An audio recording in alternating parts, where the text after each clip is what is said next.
좋은 아침입니다. 시편 62편으로 기도의 시간을 엽니다. 나의 영혼아 잠잠히 하나님만 바라라. 무릇 나의 소망이 그로부터 나오는도다.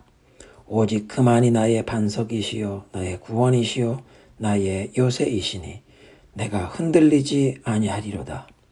나의 구원과 영광이 하나님께 있으며 내 힘의 반석과 피난처도 하나님께 있도다. 백성들아 시시로 그를 의지하고 그의 앞에 마음을 토하라. 하나님은 우리의 피난처시로다. 아멘. 우리의 피난처와 구원, 우리의 소망이 되신 주님의 이름을 찬양합니다. 의지합니다. 눈앞에 보이는 것과 손에 잡히는 것들에 우리의 마음을 두지 않고 하나님께 진정 우리 삶의 모든 소원과 소망을 두고 우리에게 허락하신 이 순례의 여정을 하루하루 가기를 원합니다. 주님, 오늘 아침도 우리의 영혼을 새롭게 껴워주시고 주님의 음성을 들으며 주님의 뜻을 따르는 발걸음이 될 수 있도록 우리를 인도하여 주옵소서. 예수님의 이름으로 기도드립니다. 아멘. 오늘의 본문은 요한복음 20장 19절부터 23절입니다. 이날 곧 안식 후 첫날 저녁 때에 제자들이 유대인들을 두려워하여 모인 곳에 문들을 닫았더니 예수께서 오사 가운데 서서 이르시되 너희에게 평강이 있을지어다. 이 말씀을 하시고 손과 옆구리를 보이시니 제자들이 주를 보고 기뻐하더라. 예수께서 또 이르시되 너희에게 평강이 있을지어다. 아버지께서 나를 보내신 것 같이 나도 너희를 보내노라. 이 말씀을 하시고 그들을 향하여 숨을 내쉬며 이르시되 성령을 받으라. 너희가 누구의 죄든지 사하면 사하여질 것이요 누구의 죄든지 그대로 두면 그대로 있으리라 하시니라. 아멘. 부활하신 주님께서 제자들을 찾아와 만나주신 장면입니다. 안식 후 첫날 그 주일 저녁 시간에 제자들이 아직도 예루살렘에 모여 있었습니다. 6월절인 그들의 달력 첫 달 니산월 14일이었고 그 다음 날부터 7일간 계속되는 이 무교절이 아직 끝나지 않았기 때문에 제자들이 아직 갈릴리로 내려가지 않았던 것입니다. 예루살렘에 이 6월절 무교절에 올라왔던 사람들은 무교절이 끝나기까지 내려가지 않습니다. 그런데 이제 예수님께서 잡혀 십자가에 못 박혀 죽임 당하신 그러니까 주님께서 겟세마네 동산에 잡혀가신 그 목요일 밤 이후부터 저들은 두려움에 떨었습니다. 이 주일 저녁에도 저들이 모인 장소에 문을 굳게 걸어 잠근 상태였습니다. 아무도 문을 열어드리지 아니했는데 갑자기 예수님께서 그들 가운데 나타나셨습니다. 부활하신 영광된 몸이었기에 잠궈둔 문을 누가 열어주지 아니하셨는데도 저들 가운데 나타나셨다는 것입니다. 너희에게 평강이 있으라. 유대인들의 평소에 인사할 말, 그 샬롬이지만 지금 이 상황에선 제자들에게 매우 특별하게 들렸을 것입니다.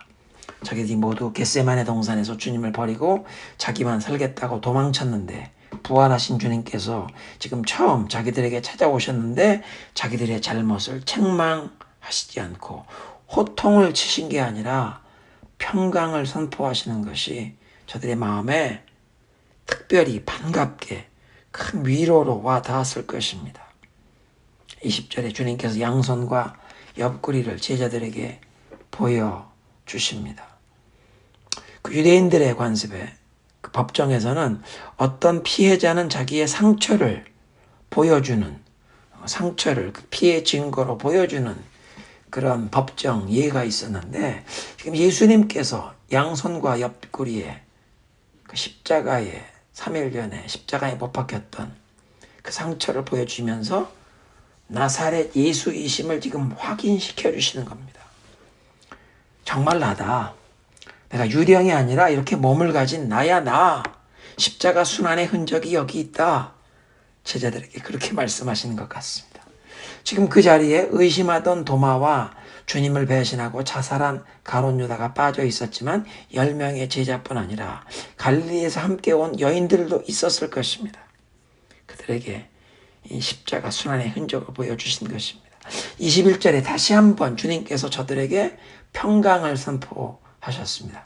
그러니까 그냥 일상적인 유대인들의 인사말, 형식적인 인사말이 아니라 부활하신 예수님께서 그 자리에 두려움에 떨고 있던 제자들에게 특별한 평강을 주시기를 원하셨다는 것입니다. 세상이 줄 수 없는 평강, 오직 예수님께서만 주실 수 있는 평강이었습니다. 첫째는 하나님과의 관계의 평강, 샬롬이죠. 주님께서 십자가에서 이 하나님의 백성들의 모든 죄를 위한 대속의 제물이 되셨기에 이제 제자들은 더 이상 하나님의 모든 진노와 죄에 대한 형벌, 저주로부터 자유함을 받고 그리스도 안에서 하나님과 화목해지는 평강, 하나님의 사랑받는 자녀가 되는 이 샬롬을 주신 것입니다. 두 번째는 이렇게 하나님의 사랑받는 자녀가 된 제자들에게 하나님께서 부어주시는 평강, 어떤 상황과 환경에도 흔들리지 않는 그 심령의 평강, peace from God, peace of God, 하나님께로부터 임하는 하나님의 평강. 이 하나님께서 주시는 초자연적인 초월적인 평강을 선포하신 것입니다. 내가 너희를 위해 십자가에서 대속의 제물이 되었고 너희를 하나님의 사랑받는 자녀로 입양시켰기 때문에 이제부터 하나님께서 너희들을 그 편치 않는 사랑과 관심으로 돌보실 것이다. 하나님이 너희들을 책임져 주실 것이다. 앞으로 어떤 상황과 환경을 만나도 요동치 말거라. 하나님 주시는 평강을 누릴지어다. 세 번째는 내 자신의 내면적인 평강을 누리라고 선포하십니다. Inner peace with self. 예수님을 버리고 도망쳤던 제자들이 자괴감에 괴로워하는 상황이었을 것입니다. 베드로는 대제사장 집안뜰에서 예수님을 모른다고 3번 부인했는데 수탉이 2번째 우는 소리에 주님 하신 말씀이 생각이 나서 밖으로 뛰어나가 비통해하면서 울었습니다. 그날 그 밤 이후로 제자들 모두가 얼마나 자신들의 그 실패, 단순한 실패도 아니고 3년 동안 그렇게 가까이서 따르며 사랑을 입었던 주님과의 그 신의를 저버린 것이 얼마나 괴롭지 않았겠습니까? 모든 제자들이 후회와 수치에 사로잡혀 있었을 것입니다. 그런데 예수님께서 선포하시는 평강, 샬롬은 주님을 믿는 자들의 그 모든 실패와 허물, 수치스러운 과거를 다 주님께서 십자가에 못 박아버리시고 주님의 보혈로 씻어주셨기 때문에 더 이상 과거의 실패와 허물, 과거의 죄에 묶여 있을 필요가 없다. 심령의 평강을 누리라고 선포하시는 것입니다. 내 자신의 그 죄책감에, 후회에 시달릴 필요가 없다. 내가 다 해결했으니 평안할지어다. 자신의 내면에 누리는 평강입니다. 네 번째는 이웃과의 관계에서 평강을 주십니다. 하나님 앞에서 죄 사함을 받아 하나님과 화목함을 누리는 이 평강을 누리게 된 사람은 나의 모든 죄와 허물을 위해 예수님께서 십자가에 못 박혀 순환당하셨음을 믿는 사람입니다. 그러니까 예수님께서 십자가에 못 박히신 것이 내 죄 때문임을 인정하는 사람은 다른 사람들과의 관계에서도 나의 허물과 잘못, 죄가 있었음을 겸손히 인정하게 되고 용서를 구하게 됩니다. 또 다른 사람의 그 허물과 죄에 대해서도 온유함으로, 겸손함으로 대하게 됩니다. 내가 1만 달란트의 엄청난 채무를 위대한 왕에게 탕감받았으니 나에게 100데나리온 이 적은 빚진 이웃에게 내가 모질게 대할 수 없고 너그럽게 이웃을 대해야 왕께 받은 은혜에 대해 배은망덕하지 아니하는 것임을 기억하게 됩니다.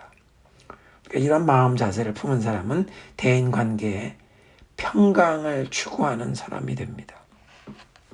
이런 평강을 선포하신 예수님께서 제자들에게 사명을 주십니다.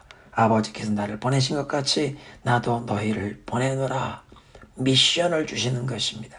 미션이란 말은 보냄을 받았다는 뜻인데요. 성부 하나님께서 성자 예수님을 인류 구원의 사명을 수행하도록 세상에 보내셨는데, 이제 부활하신 예수님께서 마치 제자들이 그 주님의 사명을 계속 이어가는 후계자인 것처럼 세상으로 보내십니다. 성부 하나님께서 성자 예수님을 세상에 보내신 이유는 잃어버린 양을 찾는 선한 목자로 집 나간 탕자를 애타리게 기다리시고 그 돌아온 탕자를 무조건적인 사랑으로 품어주시는 그 아버지의 사랑을 세상에 알려주시고 보여주시기 위한 것이었습니다. 이제 제자들에게 이런 양을 찾고 집 나간 탕자가 아버지께 돌아오도록, 잃어버린 영혼들이 하나님께 돌아오도록 찾는 사명을 맡겨서 세상으로 보내십니다.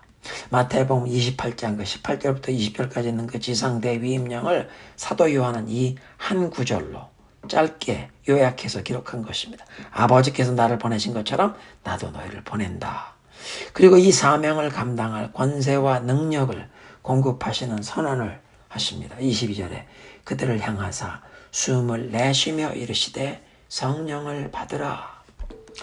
사도행전 2장에 그 오순절 성령 세례를 부어주실 그 사건의 예고편과 같습니다. 주님께서 맡겨주시는 사명을 감당하려면 성령을 받아야 한다는 뜻입니다. 오직 성령이 너희에게 임하시면 너희가 권능을 받고 예루살렘과 온 유대와 사마리아와 땅끝까지 내 증인이 되리라. 성령을 받아야 이 사명을 수행할 수 있는 권세와 능력이 임한다. 창세기에 하나님께서 아담을 창조하실 때 흙으로 사람을 지으신 후에 그 코에 생기를 불어넣으셨는데, 로아, 그 생기, 헬라어 루아. 여기 요한복음 20장에 예수님께서 숨을 내쉬며, 이 숨이라는 말 푸누마, 성령을 받으라, 성령이라는 단어도 헬라어로 푸누마. 예수님께서 숨을 내쉬며 성령을 받으라고 선포하시는 이 장면이 창세기에 그 창조의 장면을 닮은, 연상케 하는 재창조의 역사를 나타냅니다. 예수 그리스도 안에서 새로운 생명으로 재창조되는 역사가 성령이 임할 때 일어납니다. 에스겔 37장에 마른 뼈들에게 생기가 불어올 때 그들이 살아나는 그 장면이 연상이 될 수도 있습니다. 예수님께서 숨을 내쉬며 성령을 받으라. 이렇게 주님께서 맡겨주시는 사명을 받은 자, 그 사명을 수행할 권세와 능력을 성령을 통해 받은 자에게 엄청난 authority, 권세가 임하는데 죄를 사하는 권세를 주십니다. 너희가 누구 죄든지 용서하면 그들이 용서를 받을 것이며 너희가 용서하지 않으면 그들의 죄가 그대로 있을 것이다. 지금 이것은 부활하신 주님께서 이제 교회를 세우게 될 그 첫 사도들에게 주셨던 놀라운 이 권세를 말씀하시는데, 교회에게 주신 이 권세, 오늘날 그리스도를 믿는 모든 하나님의 자녀들이, 크리스천들이 복음을 선포하는 것을 통해 일어나는 역사를 말씀하는 것입니다. 우리가 예수 그리스도의 이 복음을 선포할 때 복음을 받아들이고 예수님을 믿기로 결심하는 사람은 모든 죄가 사함을 받는데, 복음을 받아들이지 않고 예수님 믿기를 거부하는 자는 자기의 죄가 그대로 남아있게 되는 것입니다. 교회에 주어진 엄청난 특권이요 책임입니다. 예수 그리스도의 복음을 전할 때 사람들이 죄사함을 받고 영생을 얻게 됩니다. 하나님과 화목하게 되는 평강을 누리고 상황과 환경을 초월하는 하나님의 평강을 누릴 수 있게 됩니다. 자신들의 그 모든 실패와 허물에 대한 수치, 후회, 정죄감에서 자유함 받고 자신의 내면 세계에 평강을 누리게 됩니다. 대인관계에서도 평강의 사람으로 행할 수 있게 됩니다. 예수 그리스도의 복음 안에 임하는 이런 놀라운 축복이, 예수님께서 주시는 평강이 우리의 삶을 통해 많은 사람들에게 전달되기를 소원합니다. 기도합니다. 예수님 감사합니다. 십자가에서 우리의 모든 죄를 위한 대속의 제물이 되실 뿐 아니라 부활 승리하시고 우리에게 평강을 선포하시니 감사합니다. 주님께서 선포하신 그 평강 안에 거하며 그 평강을 누리며 주님께서 맡겨주신 사명을 충성되게 감당케 하옵소서. 천국 복음을 이제 우리가 선포할 때 입술의 말로만 아니라 겸손과 온유, 사랑의 섬김을 통해 예수님의 그 복음을 많은 사람들에게 전하는 우리 모두가 되게 하여 주옵소서. 예수님의 이름으로 기도드리옵나이다. 아멘.